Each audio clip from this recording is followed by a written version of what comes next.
The air around one of America's most iconic industrial giants, U.S. Steel, has been thick with uncertainty, political maneuvering, and high-stakes financial drama.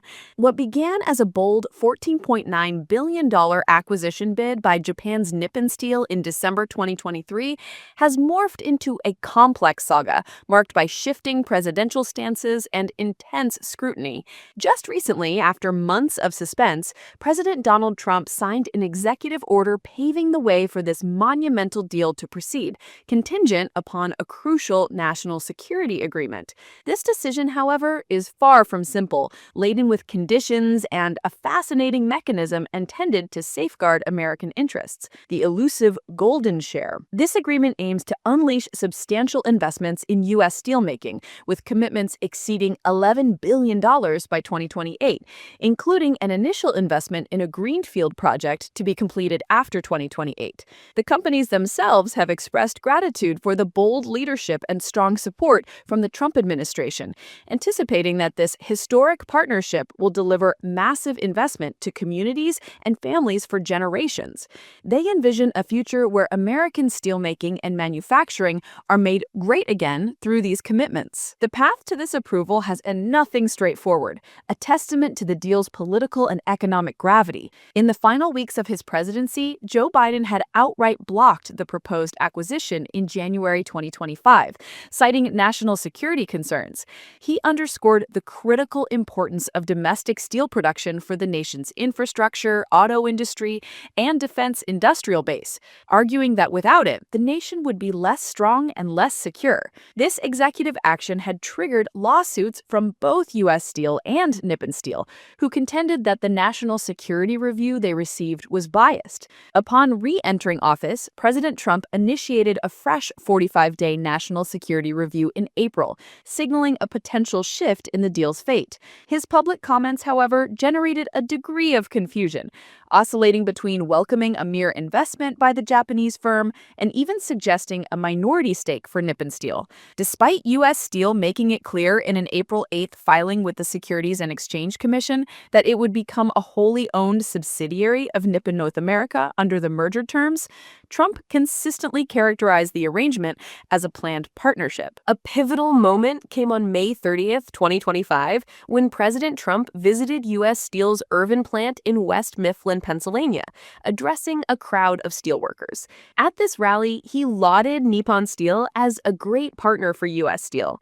He made bold promises, stating that the company would remain an American company, and that Nippon had agreed to keep U.S. Steel's blast furnaces operating at full capacity for a minimum of 10 years. Furthermore, he assured workers there would be no outsourcing whatsoever, and that they would each receive a $5,000 bonus. The centerpiece of this newly structured deal is the golden share. President Trump emphatically declared that the U.S. government would retain such a share, which he would control, granting him total control over U.S. Steel. He asserted this would effectively mean 51% ownership by Americans, though he provided scant details on the specific structure of this arrangement. The general understanding is that this golden share would provide veto power to safeguard the country's national security interests, particularly against potential cutbacks in steel production. A U.S. senator even suggested it would allow the government to control a number of board seats. However, this assertion of total control quickly met with a contrasting perspective from Nippon Steel. An executive from the Japanese company, speaking to the Japanese Nikkei newspaper, stated that the acquisition would require a degree of management freedom to proceed. This indicates that even with the executive order, last-minute discussions regarding the deal's structure are still ongoing, highlighting the intricate nature of the negotiations. The executive's comments implied that without sufficient management freedom, reaching an agreement with the U.S. government might prove impossible.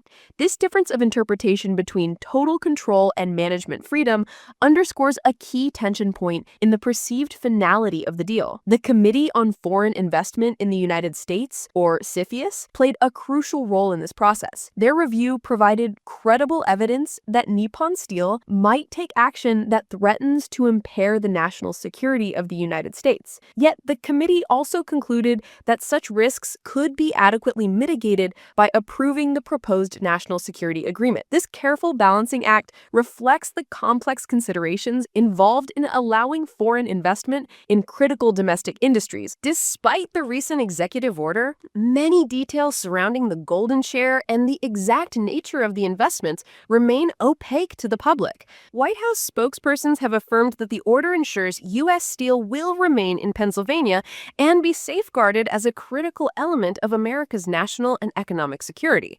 However, experts note that national security agreements of this kind are typically not publicly disclosed by the government, though they can become public if a party, like a publicly traded company, chooses to reveal them.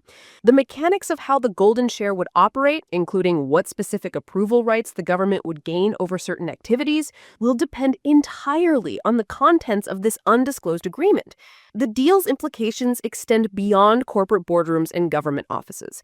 They resonate deeply within the communities and among the workers of U.S. Steel. The company had previously warned that without the deal and its promised investments, it might be forced to relocate its headquarters from Pittsburgh and shift towards cheaper, less traditional steelmaking methods, jeopardizing numerous jobs dependent on its aging blast furnaces.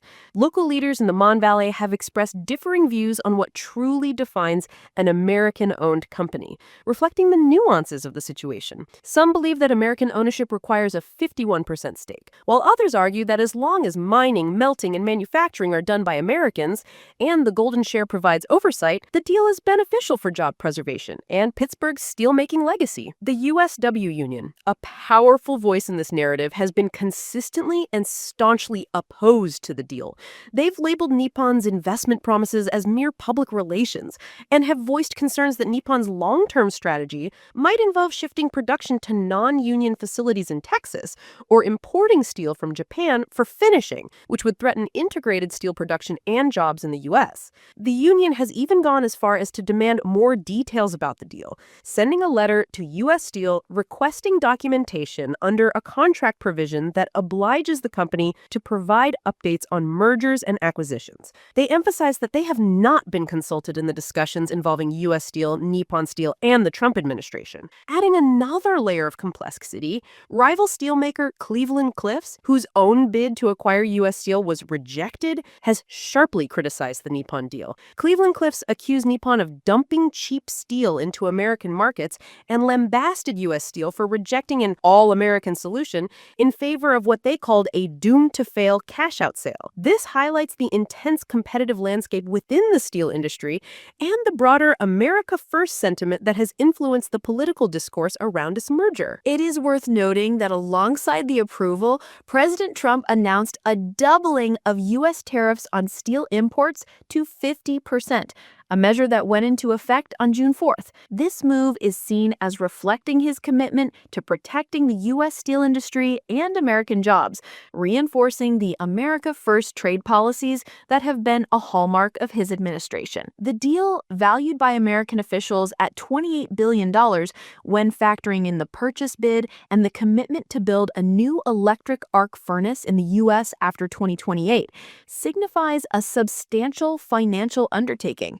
Nippon Steel has made several pledges to win over American officials, including maintaining U.S. Steel's headquarters in Pittsburgh, ensuring a board majority of American citizens, and keeping plants operational. They've also committed to protecting U.S. Steel's interests in trade matters and refraining from importing steel slabs that would compete with U.S. Steel's blast furnaces in Pennsylvania and Indiana.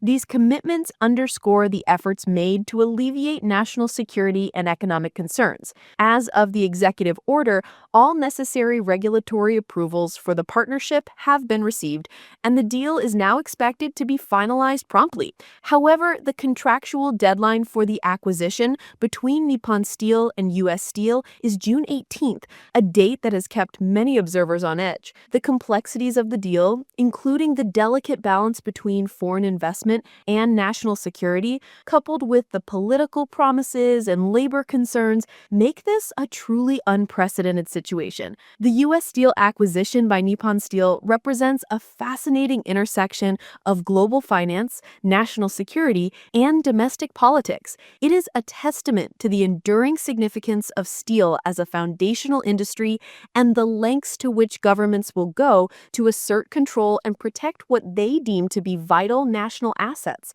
While the path ahead seems clearer with President Trump's approval, the implementation of the golden share and the actual management freedom Nippon Steel will wield remains subjects of intense interest and will shape the future of this iconic American company. Thank you for watching and stay tuned for more updates on this developing story.